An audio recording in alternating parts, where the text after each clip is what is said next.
Bonjour tout le monde et bienvenue à une nouvelle vidéo concernant le repêchage 2021 de la Ligue nationale de hockey. Mon nom est Pascal, je suis chroniqueur au toursurlehockey.com et également membre du TSLH Podcast. Aujourd'hui, on va vous parler de Dylan Guenther, un espoir qui est éligible à la séance 2021 cet été. Donc, on va vous parler de ses talents offensifs, défensifs, physiques, sans la rondelle, avec la rondelle. Donc, on va faire le tour de ce joueur-là, globalement, mais aussi précisément avec tous les visionnements que j'ai faits de lui. Donc, avant de parler plus en détail de ses talents, on va parler de sa bio. Donc, Dylan Guenther est né au Canada le 10 avril 2003. Donc, c'est un joueur assez jeune pour la présente séance. Il a 18 ans. Il vient tout juste d'avoir 18 ans au moment d'enregistrer cette vidéo. Il a 6 pieds 1, 181 livres. Donc, son gabarit assez intéressant. C'est un droitier. Il peut jouer à gauche et à droite. Il a joué pour les Oil Kings de Edmonton dans la WHL, dans la Ligue de l'Ouest. Mais avant ça, avant que la Ligue reparte, il a joué pour les Park Crusaders de Sherwood, qui est une équipe de la AJHL, dans le fond, la Ligue junior de l'Alberta. Euh, j'ai pas aimé son jeu dans l'Alberta, même s'il a produit en fou, là. Ben, 6 buts, 7 passes, 13 points en 8 matchs. Mais j'ai pas tout aimé ce qui se passe là-dedans, mais on va en parler plus tard. Mais dans la WHL, c'est 11 buts, 10 passes, 21 points en 12 matchs. Donc, ça vous dit un peu le genre de joueur qu'il est. Euh, pour ses compagnons de trio, il joue surtout avec Jake Neighbors et Cade Oliver. Oliver, qui est un gars de 21 ans présentement, et Neighbors, qui est un choix de première ronde des Blues, je crois, de l'année passée. Excellent joueur de hockey, puis ça ressort encore plus cette année. Gardez-le à l'œil, Neighbors. Il joue il joue comme la game doit se jouer, comme on dit, tout comme Gunther en fait. Ensuite, il a joué un peu avec Williams et Oliver. Mais bref, il joue son premier trio avec Neighbors, puis ils produisent les deux vraiment beaucoup. Donc, si je veux parler plus en détail de ses talents, c'est possiblement le gars le plus dangereux de la séance près du filet en offensive. Surtout à cause de son instinct de marqueur, mais aussi pour sa vision du jeu. Donc, très souvent, il va jouer très près du filet pour prendre les retours. C'est pas un attaquant de puissance, là, mais pour prendre les retours, pour faire des rondelles, prendre des tirs, il est excellent là-dedans. Donc, ses mains sont vraiment rapides pour déjouer les gardiens de but ou les défenseurs. J'apprécie beaucoup sa finesse, tout en étant assez fort pour jouer du coude, si vous voulez. Il est capable de se faire son espace, il n'y a pas de problème. Puis ce que j'aime encore plus, c'est que dans le trafic en avant du but, mettons qu'il reçoit une rondelle sur le gardien de but puis il prend le retour, il va être capable de déjouer la plupart du temps, de déceler la faille, si on veut, mais aussi de savoir où est son coéquipier qui est libéré pour lui faire la passe pour que ça crée une chance de marquer. Donc, il y a un bon, il y a une bonne capacité d'anticipation pour la création de jeu. Je préfère son instinct de marqueur, mais il est tellement polyvalent qu'il peut être menaçant de n'importe quelle façon en offensive. Puis je crois que c'est ce que les recruteurs aiment le plus, dont Bob McKenzie, qui l'a mis premier attaquant dans sa première liste de la saison. Il était le premier attaquant, si je me souviens bien. Je pense qu'il était deuxième après Owen Powers, le défenseur format géant qui joue aux États-Unis dans la NCAA. Donc, attendez-vous à le voir sortir dans le top 5 sérieusement cette année. Je ne le vois pas glisser en dehors de ça. Ben, je le vois gros max top 7. Top 8, ça m'étonnerait vraiment beaucoup parce qu'il est vraiment dangereux. Tu sais, oui, il y a Matthew Beniers, il y a Kent Johnson, mais si, mettons, on le compare à Johnson et Eklund, c'est le gars le plus. Tant que l'offensive est le potentiel offensif le plus élevé, si vous voulez. Là. Selon moi, c'est de toute cette gang-là, à part Benier, c'est lui qui est vraiment sûr d'être une arme offensive dans le national de hockey. Selon moi. Pas selon les recruteurs, mais selon moi, il va être un joueur de premier trio. Je le vois vraiment être un droitier sur le premier trio, sur le premier power play, produire à un taux élevé. Pas cette année. Je ne le vois pas en 2021-2022 être un joueur de la Ligue nationale de hockey. Ça pourrait arriver, ça dépend dans quelle équipe qui va être repêché. Mais 2022-2023, ça ne m'étonnerait pas qu'on le voit dans le national de hockey. Parce qu'en ce moment, ce qu'il réussit à faire dans le WHL, c'est assez impressionnant. Parce que cette ligue-là est la plus offensive, la plus physique, la moins offensive, c'est la plus physique, la plus défensive du Canada dans la CHL. Puis il produit à quasiment un but par match. Oui, il est avec Jake Neighbors, mais c'est pas Sidney Crosby, Jake Neighbors. Donc, il faut qu'il ait un talent. Puis il a un très bon talent en offensive. Si je parle un peu de son downside, en fond, de ses défauts en offensive, je trouve pas que son tir est bon à moyenne et à grande distance. Il est bon près du filet pour utiliser ses couvreurs ou le déjouer avec des mouvements rapides de ses épaules ou ses mains ou de jouer le gardien. Mais à moyenne distance, c'est-à-dire en haut des cercles de mise en jeu et sur la ligne bleue, son tir est peu menaçant. Parce que veut pas, je pense qu'il manque un petit peu de puissance. Ça va se régler avec la prise de puissance et la maturité. Ça, je suis même pas inquiet. Mais en ce moment, même dans WHL, je trouve que il n'est pas comme Caulfield, mettons, ou Alexander Holtz l'année passée.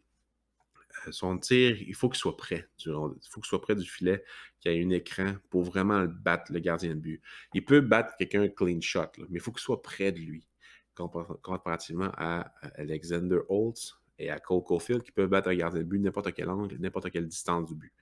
Donc ça va être quelque chose au fort qui soit pris en considération dans son développement, mais sérieusement, c'est pas un problème. Je vois aucun problème là-dedans. Au niveau de sa mobilité, c'est pas le meilleur patineur de la séance. Il a une petite tendance à se laisser glisser, surtout en défensive, on va en parler plus tard. Mais encore une fois, avec la maturité et tout, je pense pas que ça va être un problème. Je l'ai vu quelques fois à 16 ans. Je l'ai vu cette année, en début d'année, dans AJHL et dans la WHL. Puis il y a clairement une bonne progression, sérieusement, entre les trois ligues puis entre les 2 années. L'année passée, il était aussi offensif que cette année, mais ça fonctionnait un peu moins. Il avait 16 ans, c'est bien correct, là. Mais cette année, tout fonctionne. Il est assez rapide. Il est plus rapide que l'année passée, là, vraiment plus. Puis il est plus impliqué que dans la Ligue junior de l'Alberta. Il est vraiment plus impliqué dans le jeu, c'est fou. Dans la AJHL, je pense que si j'avais juste regardé des matchs de là, je l'aurais probablement mis en dehors de mon top 10 parce que c'est juste des matchs vraiment plates à regarder.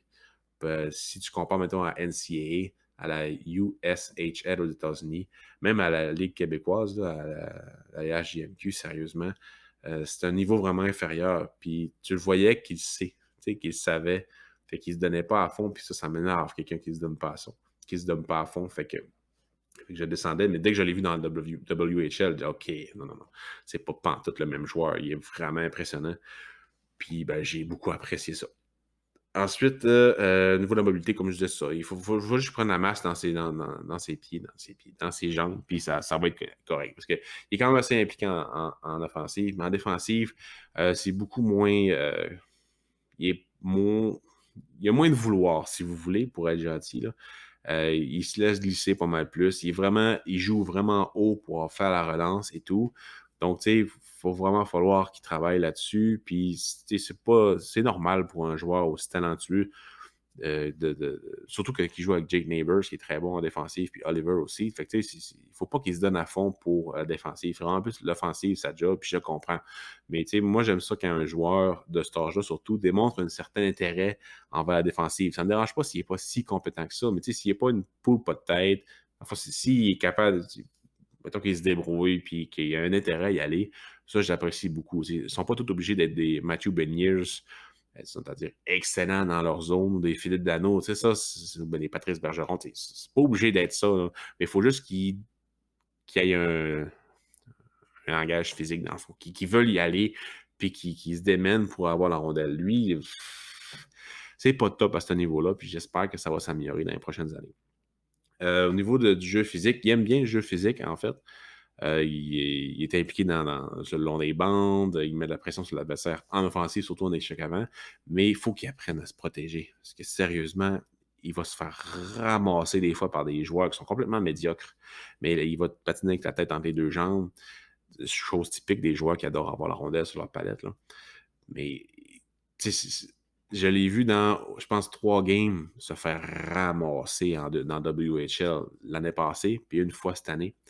Donc là, il va falloir vraiment qu'il travaille là-dessus parce qu'il va se faire tuer dans le national de hockey, sérieusement. Il va faire des commotions, ce gars-là, s'il continue comme ça.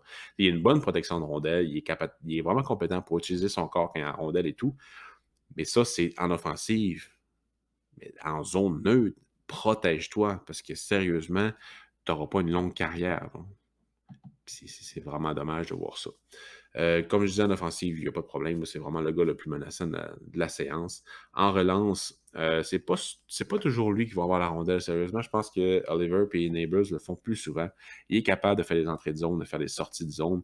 Mais vu qu'il n'est pas impliqué en défensive, mais c'est pas nécessairement lui qui va starter à relance. C'est vraiment plus ses coéquipiers.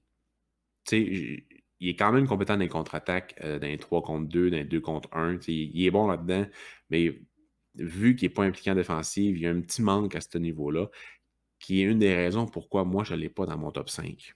Oui, je reconnais son potentiel offensif, mais ça m'énerve qu'il soit tellement pas impliqué que ça impacte son jeu en zone neutre et sa relance et tout. Encore une fois, la maturité, la prise de maturité, ça devrait être correct, ça devrait s'en reprendre, mais tu sais, va falloir qu'il démontre un intérêt là-dessus. J'ai pas fini d'écouter. Le dernier match que j'ai vu, c'est le 27 février 2021. Donc, j'ai encore des matchs à écouter. Puis, ben, ça se peut très bien qu'il ait amélioré ce niveau-là. Là, je ne suis pas infaillible non plus. Là, fait qu'on verra à ce niveau-là. Donc, ça fait le tour de ce que je voulais vous partager concernant Dylan Gunther. Écoutez, attendez-vous à le voir sortir top 5, sérieusement. C'est peut-être juste moi qui est pointilleux au niveau de son jeu en défensive qui fait en sorte qu'il descend dans ma liste. Euh, il est tellement dangereux en offensive, puis son potentiel maximal est tellement élevé que je ne m'attendrais pas en tout qu'il sorte top 5, sérieusement.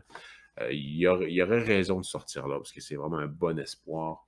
En plus, il est Canadien, il est droitier. Il n'a pas joué beaucoup, mais l'année passée, oui, à 16 ans dans WHL, il a produit. Donc, tu sais, c'est pas un problème, d'après moi. Il va sortir vraiment haut.